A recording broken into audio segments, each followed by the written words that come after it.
Olá! Você tem ideia de quantas leis, decretos e portarias existem vigorando no Brasil? Quantas normas em desuso ou só produzindo burocracia, atrapalhando a gestão pública? A situação é tão grave que temos um órgão com a finalidade exclusiva de cuidar desse assunto.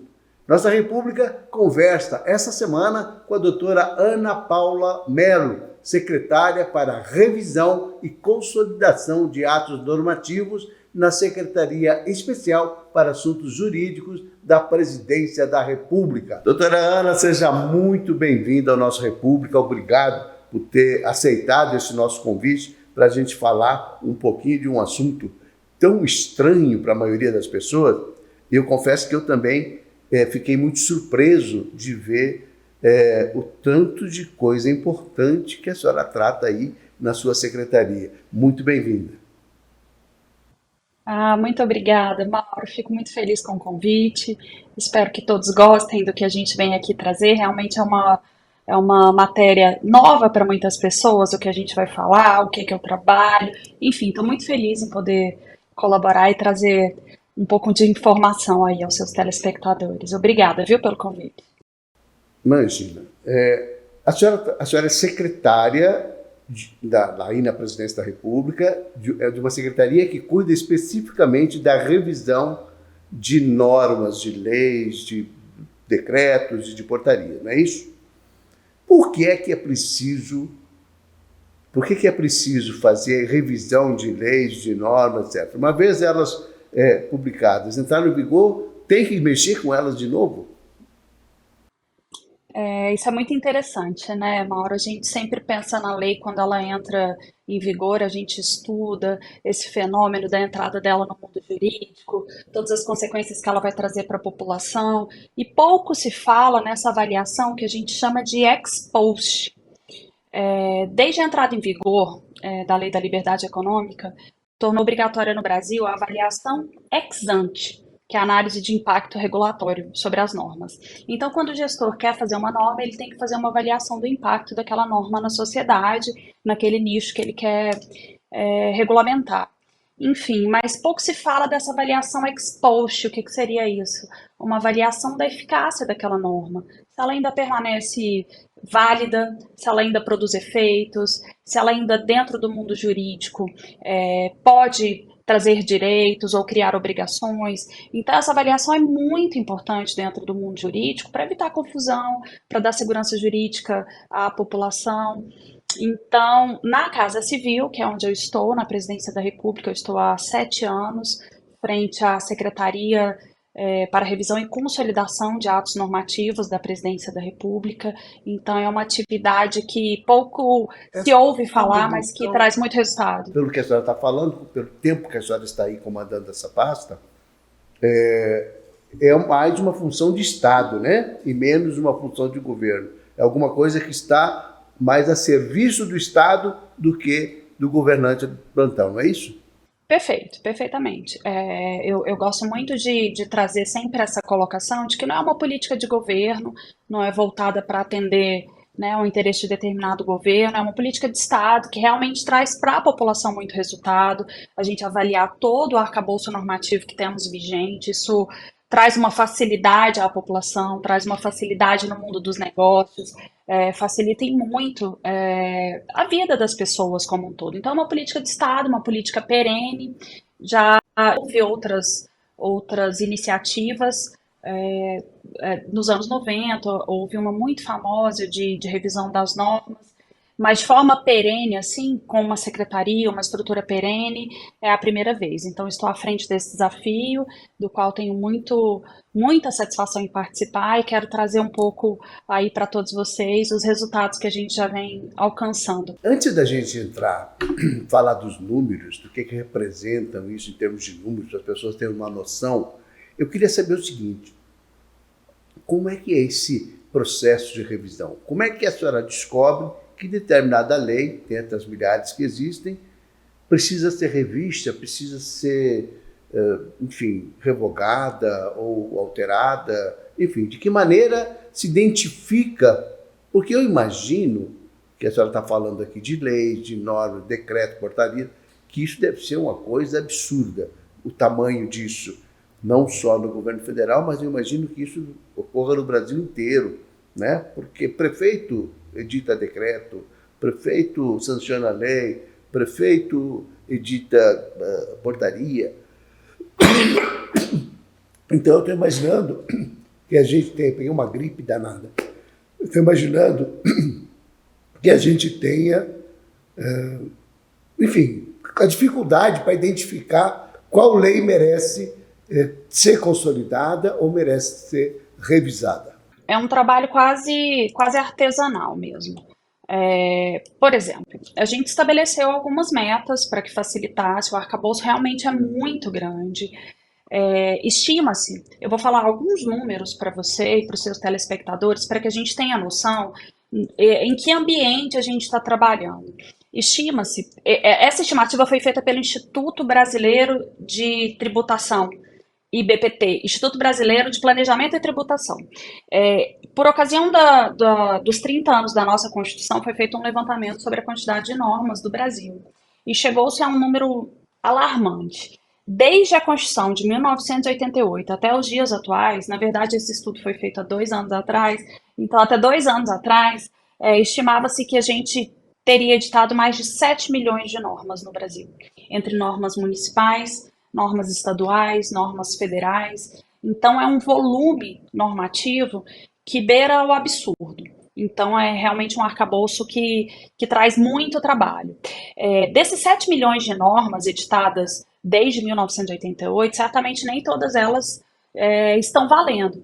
Porque no Brasil, não só no Brasil, mas todos os países que têm como base o que a gente chama de civil law, de normas escritas, onde o nosso direito é escrito, tem-se por cultura normatizar muito. Então, qualquer questão, qualquer novidade que aconteça para a população, os gestores procuram normas como forma de garantir direitos, obrigações. Esse não é o único caminho. Países que estão mais avançados nesse processo procuram outros caminhos que não normas, porque nem todas as vezes, nem todas as normas pegam.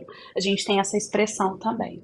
Então, assim, esse volume muito grande foi uma tentativa do Estado brasileiro de combater o absolutismo, de procurar garantir direitos de maneira mais perene, escritas, mas enfim, temos muitas normas nesses 7 milhões de normas, muitas normas obsoletas. Isso nos dá, Mauro, para você ter assim uma perspectiva numérica, isso nos dá um quantitativo de aproximadamente 826 normas por dia útil. Isso significa que hoje cedo, quando acordamos, a gente tinha 800 normas a menos no ordenamento do Brasil. Então, como é que a gente vai lidar com isso? Então, estabeleci alguns critérios, estabeleci alguns procedimentos, alguns processos para que isso se tornasse realmente uma prática perene. De que forma temos feito no governo federal? Eu falo pelo governo federal, né, na presidência da República, mas a gente vem replicando esse modelo para os estados, para os municípios, enfim, mas de que forma? Toda vez que uma nova norma é editada, a gente procura dentro de todo o nosso arcabouço, dentro de todo o nosso banco de dados, uma norma correspondente, com a temática semelhante, uma norma mais antiga que possa estar sobreposta, para poder naquela ocasião já revogá-la. Então essa é uma das frentes. Procurar de forma ativa todas as vezes que uma nova norma é feita, há uma avaliação muito detalhada por uma equipe muito preparada de advogados para avaliar se dentro do contexto do Brasil não há outra norma já editada com aquela temática que possa ser revogada. Então, isso já é uma prática no Reino Unido, né? Revogar uma norma toda vez que se faz uma, e isso já dá um resultado expressivo. No Brasil, para que tenhamos... Eu não gosto muito de falar de números, Mauro, que vai ficando enfadonho, mas eu acho que essa temática nos remete muito aos números e não tem muito como fugir. Para que se tenha uma noção do que isso significa, no Brasil, até hoje, foram editadas quase 15 mil leis ordinárias federais. 15 mil leis ordinárias federais, e só 600 foram revogadas. Quando você fala 15 mil normas no Brasil, você fala ao longo de toda a história do país? De leis ordinárias, né? Existem várias categorias de normas, por isso a gente chega nesse número de 7 milhões, mas temos leis complementares, temos decretos, que são as normas mais editadas, temos as normas infradecreto, que são as portarias, as resoluções, as instruções normativas, que são de um volume também descomunal. Quando eu falo lei ordinária, é aquela lei aprovada pelo Congresso, pelas casas do Congresso, são as leis mais conhecidas, são as leis federais. Então, esse comparativo de 15 mil normas editadas para 600 revogadas, você vê ali uma discrepância muito grande do que se faz, né, e do que se tira do mundo. E isso para todas as espécies, na mesma proporção. Se faz muita norma e se tira pouca norma do mundo jurídico. Então, a gente busca de forma ativa, a cada novo projeto de lei, a cada novo projeto de decreto, fazer uma varredura no arcabouço em busca de normas que possam ser revogadas. E não só a cada nova norma. Há uma equipe que vai avaliando todo o nosso arcabouço por ano. Já avaliamos o arcabouço desde da Constituição até os dias de hoje por completo. Agora já estamos avaliando o nosso arcabouço normativo anterior à Constituição, para que cada ano seja avaliado e as normas que porventura ainda estejam possam ser revogadas e tiradas do mundo jurídico para facilitar. Eu falo que é uma forma de democratizar o acesso às normas, sabe, Mauro? Se você tem 7 milhões de normas, você não as conhece, né? Ninguém vai conhecer esse tanto de norma, é impossível, principalmente essas normas que são as portarias e os decretos, que são normas mais pontuais, dirigidas para regulamentar alguma situação, mas é impressionante esse volume. E eu me chama a atenção uma situação, doutora Ana, assim, o que deve ter de norma em desuso. Quer dizer, a senhora fala aí que a senhora já sentiu, já tem uma redução a partir da atuação aí da sua secretaria, no número de normas, mas eu imagino que deve ter, considerando apenas as leis ordinárias, as 15 mil que a senhora está falando, deve ter centenas de leis que estão caindo em desuso, que não servem para absolutamente nada. Ou, no mínimo, ou até podem estar atrapalhando, criando burocracias, excessos, que não tem mais qualquer necessidade. A senhora concorda? Não, perfeito, perfeito. Quantitativo de normas em desuso, normas que a gente considera exaurida, que já produziu seus efeitos para aquela situação, ou normas que já estão superadas por alguma mais moderna, o quantitativo é alarmante. A gente não consegue precisar dentro desse volume quantas realmente estão valendo, estão vigindo, né? A gente até costuma não dizer que essas normas estão vigentes. A gente diz, para ser tecnicamente correto, que essas normas não têm declaração de revogação expressa, porque pode ser que elas não tenham mais vigência por uma norma que já é uma mais nova que já tenha superado aquela anterior, enfim, então são muitas normas. Eu imagino assim, se há um cidadão brasileiro que pode ter, aos advogados, né, aos ordenadores do direito, que tem alguma facilidade com ordenamento jurídico, já é difícil, às vezes, por vezes a gente se utiliza de diversos mecanismos interpretativos para saber qual norma está valendo, então por vezes a gente busca um princípio de especialidade, um princípio da norma no tempo, qual é mais nova, qual é mais velha. Agora imagina para o cidadão comum, a quem as normas se dirigem, né? As normas são voltadas para a população, as normas não são voltadas somente para os advogados, para os juízes e para os ordenadores. Então, assim, e quando a gente ainda para pensar na possibilidade de um investidor estrangeiro tentar investir no Brasil, tentar compreender o arcabouço que vai reger aquele negócio que ele pretende abrir no Brasil, então vai tornando cada vez mais difícil, vai tornando cada vez mais moroso, mais burocrático, por isso a gente utiliza muito a expressão desburocratização, que é facilitar esse acesso. Então, é uma medida muito democrática, que atinge a todos, não há oposição ou situação que não vá gostar de uma medida que vai facilitar a vida do cidadão, que vai melhorar a condição de negócio no Brasil. O Brasil é muito mal ranqueado no mundo afora sobre o seu ordenamento, sobre o seu processo de regulação. Então, esse processo vem contribuindo para essa melhoria e é um processo muito democrático e atinge a todos. Eu fico Fico muito honrada em participar, mas acima de tudo, como cidadã, eu fico muito feliz de saber que esse processo está sendo feito. Doutora Ana, é muito bacana essa secretaria. Eu confesso que eu não sabia, eu desconhecia a existência dela e fiquei sabendo agora recentemente em Brasília, no congresso que a senhora participou, assisti um belíssimo painel aí com a senhora e me chamou a atenção que acho que tinha um assunto que eu tinha que trazer para as pessoas que acompanham nossa República. E eu perguntava no final, a senhora lembra de alguma norma, de alguma lei ordinária ou de algum decreto ou portaria que caiu em desuso e que seja emblemático dessa situação que, pela quantidade de normas, que acabe tendo uma lei completamente fora de uso? Olha, Mauro, foram muitas. De 2019 até agora, 2023, a gente já revogou mais de quase 7.000 decretos. Vou falar em decretos, depois eu falo em outras espécies normativas cujos os valores são ainda mais expressivos.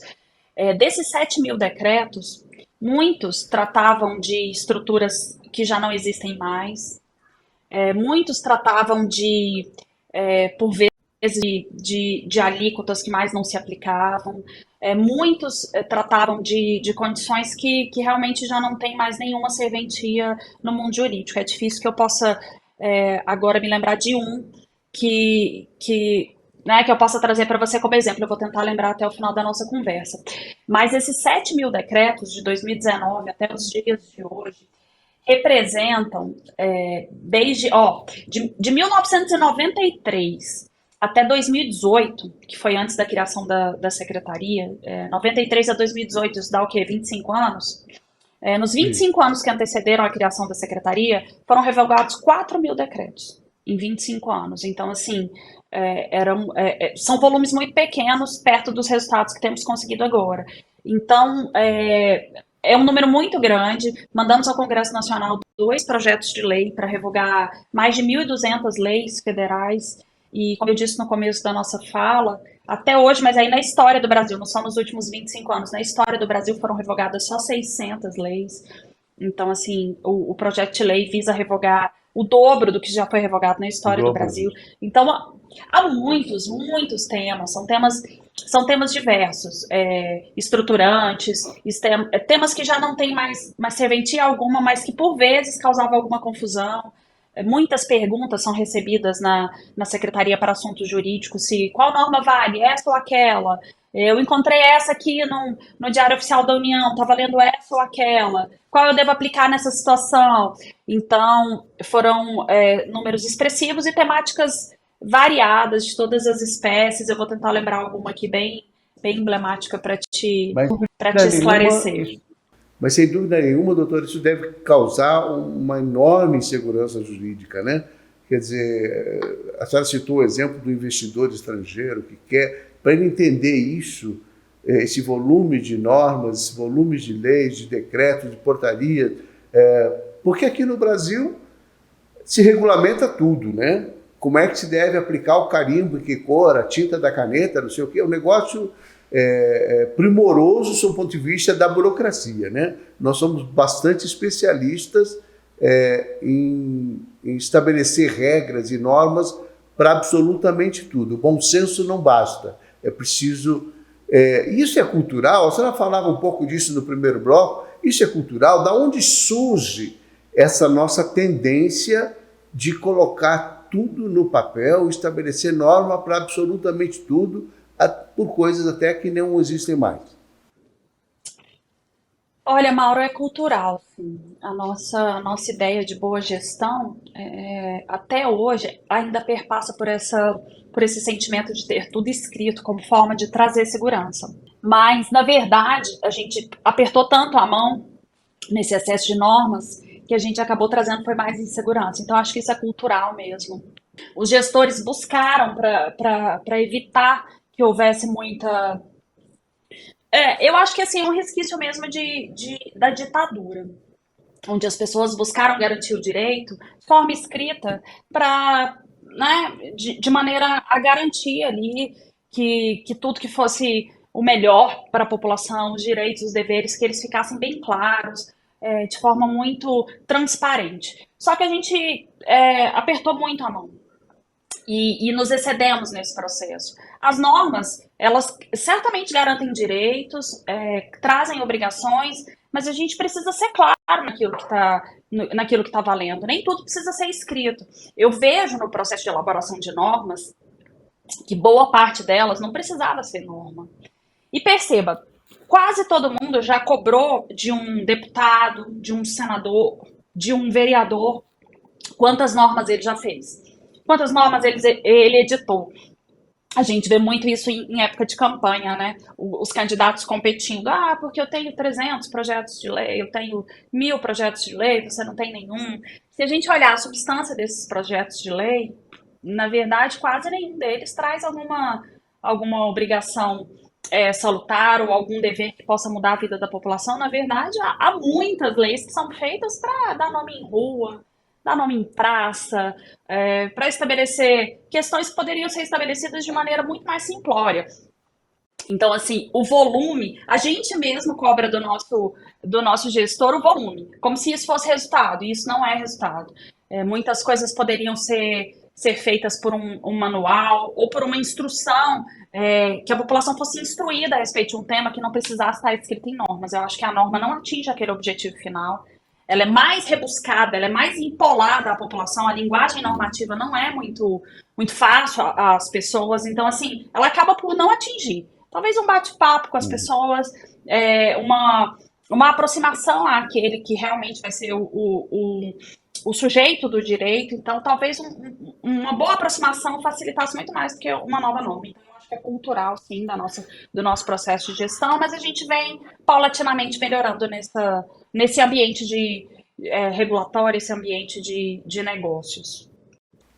A senhora falava há pouco de uma revisão grande que já foi feita nos últimos 7 anos, mas antes de entrar assim, nessa coisa do volume, eu queria saber o seguinte, não tem um prazo determinado, estabelecido, no sentido, um prazo de metodologia mesmo, olha, a gente vai fazer, de tanto em tanto tempo, a gente vai rever essas leis. E se além da presidência da República, além da sua secretaria, existem órgãos nos estados e nos municípios que são responsáveis ou que deveriam ser responsáveis por promover esse tipo de revisão dessas normas em desuso ou contraditórias, que já não atendem mais à realidade, enfim. São 2 perguntas em uma aí, para a gente avançar na nossa... Eu tenho tanta pergunta para fazer. Esse assunto é gostoso, né? Um assunto que a gente imagina que acontece, mas a gente não se depara nisso no nosso dia a dia. Então, tem assunto para muitas horas de conversa, mas vamos lá. E em 2019, a gente editou um decreto, o decreto 10.139, para quem tiver curiosidade de conhecê-lo, é um decreto de 2019, e esse decreto estabeleceu prazos e procedimentos para que fossem feitas de forma constante as revisões das instruções normativas, das portarias e das resoluções. Essa espécie normativa são normas editadas pelos ministérios, pelos órgãos, são normas que a gente fala de hierarquia inferior a decreto, porque decreto são normas do presidente da República, leis são normas editadas pelo Congresso Nacional. Então, assim, esse decreto 10.139 já estabeleceu o processo, estabeleceu o procedimento, estabeleceu o prazo, foram feitas as primeiras etapas, elas trouxeram resultados muito, muito expressivos, foram revogadas quase 40.000 portarias e instruções normativas no prazo final dessa primeira entrega, mas ele estabeleceu também que no primeiro mandato de cada governo, até o final do segundo mandato, era preciso refazer esse processo de revisão. Então, pôde se trazer uma forma perene de se revisar com prazos. Quais são os critérios que são usados por vocês aí na Secretaria para dizer, olha, isso aqui não serve mais? Bom, alguns deles, né? Em primeiro lugar, as normas editadas antes da Constituição. A gente precisa ver se ela foi recepcionada pelo nosso diploma constitucional. Há muitas normas editadas anteriormente à nossa Constituição de 1988. Muitas delas foram recepcionadas, elas ainda têm algum valor, mas a maioria delas não. Por quê? Quando o constituinte originário trouxe uma Constituição nova, o legislador começou a regulamentar novamente alguns assuntos, a modernizar alguns assuntos. Então, a produção é muito ativa. Como eu disse, quando se produz, ninguém procura ver se já não existe uma norma tratando daquele tema. Então, quais são os nossos critérios? Primeiro, saber se aquela norma, se é uma norma muito antiga, se ela é constitucional, se ela foi recepcionada pelo texto constitucional vigente. Depois, olhar se não há normas mais novas, porque esse é um princípio no direito, né? Do direito no tempo. Então, assim, as normas mais novas costumam revogar tacitamente as normas mais velhas, se elas tratarem dos mesmos temas. Então, a gente tanto faz a procura no passado, para ver se podemos revogar, como a gente faz uma procura no presente, para saber se aquela no passado já não tem alguma coisa sobreposta. Há outras normas que elas são exauríveis. O que que isso significa, Mauro? Significa que ela varia para um determinado momento, para um determinado fato, para um determinado período. Mas às vezes isso não está escrito de forma explícita. Quando você lê, você vai tratar sobre, de repente, uma alíquota. Você trata daquela alíquota na norma, fala como é que ela vai ser aplicada, como é que ela vai ser majorada, enfim. Mas quando você olha, o imposto já não é mais um imposto que está em aplicação.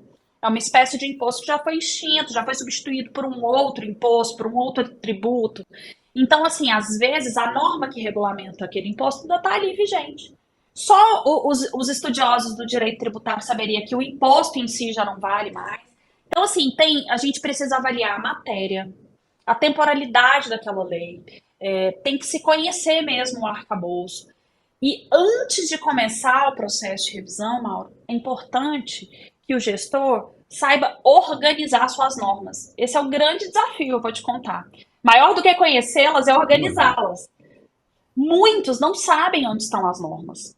Quando a gente fez o decreto 10.139, que instituiu a revisão das normas, muitos gestores me ligavam e falavam, doutora, mas eu não sei onde estão todas as normas. Não é da minha época. Eu falava, se você não sabe, imagina um cidadão comum, que por vezes é tributado, é exigido dele, ele chega numa repartição para levar um documento, exigem dele outro documento, ele não sabe nem onde isso está escrito. Se o gestor não sabe onde estão as normas, imagine a população em geral. Então, assim, o primeiro desafio foi organizar. Descobrir onde estavam essas normas, organizar um repositório, para poder depois começar uma avaliação. E a gente estabelece, então, critérios, tanto temáticos quanto temporais, no tempo, para saber o que daquilo ali é mais novo, ou ainda tem força normativa. Há normas antigas que ainda vigem, que ainda tem força, mas a maioria não, já foram superadas por algum diploma mais novo. Como é que faz essa pesquisa dessas normas? Fica lá olhando o impresso lá do Diário Oficial da União, se é que ainda existe impresso, e fica procurando isso. Como é que é esse processo laboral aí de vocês? Ela falava que é uma coisa meio artesanal, e eu imagino que sim, que deve ser bem difícil. Mauro, ainda é bem difícil. A gente vem se utilizando de tecnologias, mas o primeiro processo, como eu disse no bloco anterior, foi organizar. Então, havia normas que não estavam digitalizadas, que realmente elas estavam. Havia normas datilografadas, Mauro. Então, assim, uma grande dificuldade de localizá-las. Existe um servidor aqui na Secretaria para Assuntos Jurídicos que ainda trabalha no portal do Planalto, portal da legislação do Planalto, que ele estava desde a época, ele adora contar essa história, quando ele recortava o Diário Oficial da União para colar em cima das normas antigas a atualização, a alteração. E hoje ele faz isso de forma. Ele ainda trabalha conosco no Portal do Planalto, que é uma ferramenta, um instrumento incrível de pesquisa, um instrumento que já avançou bastante nesse aspecto de pesquisa, mas ainda, né, havia normas que não estavam digitalizadas, ou a digitalização era tão antiga de normas que haviam sido datilografadas, que então elas não eram. O algoritmo não conseguia ler aquele documento, que ele era simplesmente uma foto. Então a gente começou a atuar nesse processo Eu sou coordenadora de um projeto chamado Projeto Codex, que é um projeto também da Presidência da República, que desenvolveu um algoritmo para ler essas normas, para poder fazer essa avaliação, não só de normas no tempo, no espaço, enfim, mas também uma avaliação ontológica, de sentido, de uma norma que se sobrepõe à outra. O Codex está em fase de finalização, já temos mais de 90% do Codex desenvolvido, mas foi uma ferramenta que a gente se viu obrigado a buscar. Não dava mais para fazermos de forma tão artesanal, porque certamente, em que pese os resultados expressivos, mas certamente a gente não atingiria o grosso dessa norma. Então, assim, além de métodos muito bem estabelecidos, a gente precisou também contar com um pouco de tecnologia. Estamos em fase de desenvolvimento, já melhoramos muito esse processo. A gente tem um grupo de pesquisa juntamente com servidores do Prodasem, do Senado Federal da Tecnologia do Senado, que também buscam essas tecnologias. Então, a gente está sempre junto ali, o Senado, a Câmara, a Presidência da República, buscando novas tecnologias para nos ajudar. Mas eu confesso a você que esses primeiros resultados foram Uma feitos de preocupação, forma doutora. realmente artesanal. Essa preocupação que a senhora citou aí da Câmara e do Senado, ela é igualzinha a essa da Presidência da República, no sentido de ficar olhando, ter o controle do que já existe, de ter um pouco de controle daquilo que precisa ser revisto. Essa revisão acontece também lá no Legislativo? Olha, o interesse é um pouquinho diferente, eu diria. O gestor, o executivo, ele tem mais acesso a essas normas, né? O legislativo, o objetivo dele é fazê-las. E pouco em que pese eles tenham a atribuição também, a competência de fiscalizar o cumprimento dessas. Porque norma, é sempre bom deixar claro que quem faz norma também é um agente de política pública, porque aquela norma traz instrumentaliza alguma política. Então, assim, o Congresso pouco avalia as normas que já foram feitas. Agora, o Executivo, além de fazê-las, precisa executá-las, como o próprio nome diz, né? Então, o Executivo, ele é um pouco mais afetado com o excesso de normas, porque ele é não só o autor da política pública ali na norma, mas também é a quem ela se dirige, é quem vai ter que executá-la, quem vai ter que monitorá-la. Então, o Executivo é um pouco mais afetado. E o volume de normas infralegais, abaixo das leis, é muito maior do que o volume legal. Mas há sim no Congresso, eu tenho esse grupo de trabalho, já tive um grupo também para estudar essa divulgação de normas junto com o CNJ, um grupo que ia tratar também de precedentes judiciais, enfim, de disponibilização de clareza de informação, mas esse grupo de estudos também está sempre buscando avaliar, mas não são eles os responsáveis por propor. Né? Precisamos de deputados e senadores que estejam engajados nesse processo para que possam propor. Agora, no executivo, a gente pode, o próprio gestor pode propor revogação de normas obsoletas, o próprio presidente da República pode revogar as suas normas que já estão em desuso, então facilita um pouco mais o processo. Mas há a preocupação, pelo menos, na hora de conhecê-las, de organizar, eles têm sistemas muito modernos de organização das normas. Isso facilita, na verdade, para que a gente possa cobrar o nosso deputado, o nosso senador, para que ele faça melhores normas, porque eles já têm sistemas disponíveis com todas as temáticas, com toda, enfim, com toda a informação para dar àquele legislador a possibilidade de fazer normas melhores. Quando eu falo de revisar o passado, é um caminho, mas a gente também precisa estancar a sangria, precisa melhorar a produção. Não adianta a gente ficar enxugando gelo e olhando para o passado e revogando norma e olhando o que já não tá, o que está em desuso, se a gente continua produzindo norma de forma desenfreada e normas desnecessárias. Então, assim, a qualidade da produção normativa também é uma preocupação da revisão de normas da Presidência da República, a qualidade ativa e do histórico, né, do legado já normatizado, mas esse tem que ser também uma cobrança dos eleitores para com seus políticos, para que eles também façam melhores normas, para que assim a gente cada vez mais tenha um arcabouço melhor. Então é uma preocupação de todos, mas é mais facilitado o processo no Poder Executivo, certamente.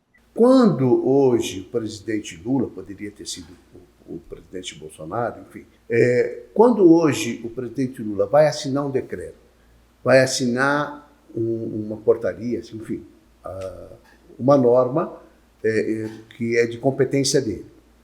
Como é que isso é feito? Ele assina da cabeça dele ou a Casa Civil que organiza isso? Vocês daí na Secretaria avaliam se essa norma já existe, não existe, se está correta, se não está correta? Como é que chega essa norma para a assinatura do presidente? Perfeito. Esse processo, eu vou falar de forma bem simplória, assim, para que todos os telespectadores compreendam. Todo decreto ou medida provisória ou projeto de lei que o presidente venha a assinar, ainda que seja do interesse dele, que seja uma ideia dele, há um ministro de Estado proponente. Por isso a gente tem tantos ministros, tantas temáticas. Então, dificilmente uma norma não vai ser da temática de ninguém. Então, assim, o ministro de Estado, vamos supor que o presidente Lula queira assinar um projeto de lei a respeito de questões ambientais. Temos ministro do Meio Ambiente, ministro do Meio Ambiente e Mudança Climática.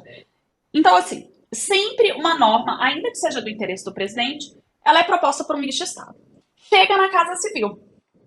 Na Casa Civil, há uma avaliação jurídica pela Secretaria de Assuntos Jurídicos e uma avaliação meritória pela Secretaria de Ações Governamentais. É concomitante. Um avalia a juridicidade, a constitucionalidade daquela norma, se ela é possível dentro da legalidade, e outra secretaria de análise governamental analisa o mérito, se é interesse do presidente naquela ocasião, se é o momento ideal para aquela norma, enfim, né, se ela é necessária, se ela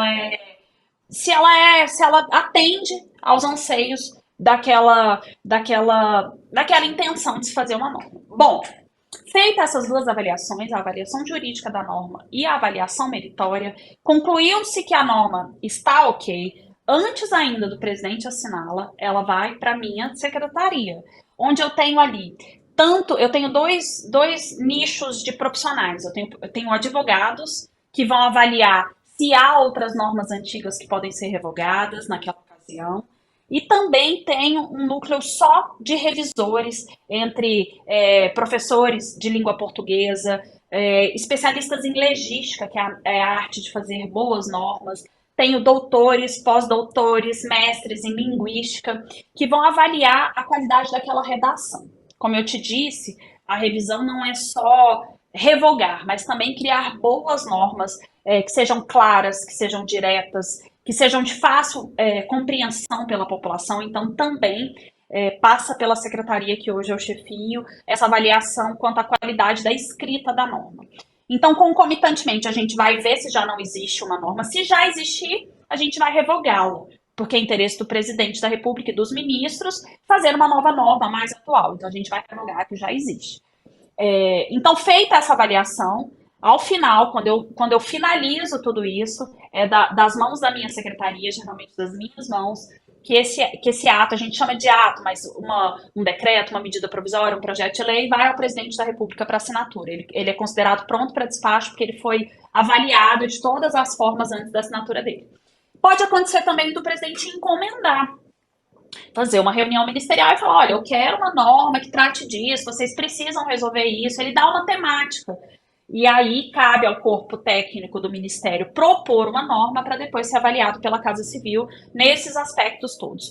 Então, eu sou a pessoa que leva a norma pronta para o presidente da República, seja numa cerimônia ou seja no despacho ordinário, eu que finalizo aquela norma para assinatura dele e eu que recolho a norma depois da assinatura para enviar para o Diário Oficial da União para publicação. Então, há uma gama grande de avaliações para que a norma saia dentro da melhor forma possível, da melhor escrita possível e com menos impacto, né? Não criando só mais uma norma por criar, mas que ela possa efetivamente trazer boas soluções, bons direitos e boas políticas públicas para o Brasil. Doutora Ana, aproveitando a sua vivência, a sua experiência sua expertise nessa área, e transportando, a senhora tem aí o assessoramento de doutores, pós-doutores, advogados, juristas, etc., transportando a necessidade não só de avaliar normas antigas, como de produzir normas com qualidade, como a senhora defende, transportando isso para as prefeituras municipais. Como é que é possível, na maioria dos municípios brasileiros, dos mais de 5 mil municípios, cuja maioria é muito pobre, são cidades pequenas, sem estrutura, sem gente, sem receita, como é possível, de alguma maneira, tanto cumprir a tarefa de revisão, quanto de produção de textos legais mais adequados? Excelente pergunta, Mauro. Daquele volume de 7 milhões de normas editadas depois da Constituição, que eu trouxe lá no primeiro bloco, aquele número alarmante, mais de 5 milhões dessas normas foram editadas pelos municípios e também impactam na vida do cidadão diariamente. Então, muitos me procuram. O primeiro município a me procurar, que saiu à frente ali dos outros, foi Londrina, buscando o modelo mesmo. Uma espécie de, eu não diria uma consultoria, porque não é uma consultoria formal, mas eu tenho a grata satisfação de mostrar a eles qual é o processo, como é que se faz. A gente constantemente dá cursos, sempre que somos instados sobre produção normativa, sobre elaboração de normas, sobre escrita, sobre português oficial, sobre redação oficial. Eu acabei de ministrar um curso junto à ENAP, a Escola de Administração Pública. Infelizmente, a gente vai ter que encerrar aqui o nosso programa, nosso tempo acabou, televisão é tempo, né? O nosso programa, doutora, vai ficar, além de em rede estadual, ele também vai ficar disponível no site Nossa República, vai ficar disponível no nosso canal no YouTube. Depois eu vou lhe mandar aí o link para a senhora avaliar. E eu quero agradecer muito, parabenizá-la pelo trabalho. Eu fiquei muito impressionado com a referência que a senhora é nesse tema, lá no Congresso de Gestão Pública. Eu vi o tanto que a senhora é respeitada pelo trabalho que desenvolve, e reconhecida pelas pessoas, por jurídicos, ministros, advogados, um público extremamente qualificado que estava lá. E eu quero dar os parabéns. E Nossa República volta na próxima semana com mais um assunto bacana, relevante para você que nos acompanha. Um grande abraço a todos.